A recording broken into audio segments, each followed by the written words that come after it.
1 to 3 years. Kung dili nato siya apusaran ang motor. Kaya nato ko time sir nga moabot ka sa lifespan na dili moabot ng 2 years to 3 years.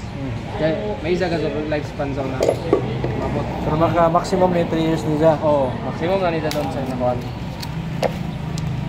Si balota kay isod na sila padandagan at challenge na to. So basta kaya ang motor nato sir, hindi lang nato taoran ng mga accessories like sir. Mo nang usay ko sir mga daot sa Padili na tani magdagdag na yang ilaw niya suga di na. dili na sir kay Nandid na kay. kusog pa man ini sir sa LED light sir na idagdag nito sir na suka.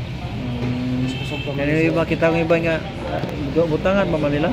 Kung iban sir, kita nga nila kadili sila kontento sa siga ng Siga. Tapos kung unay madaot siya tapos kung pagkakas mo, balik tayo sila diri sa branch. Ano na, may reklamo. Na reklamo. Nauno ko ng battery, kali alam mo ko. Mo nang gina-explain ganun na ako sa pagkahuman. Siyempre para pag-release na mo, may labad ang gusto niyang pag-abot sa amo. At least na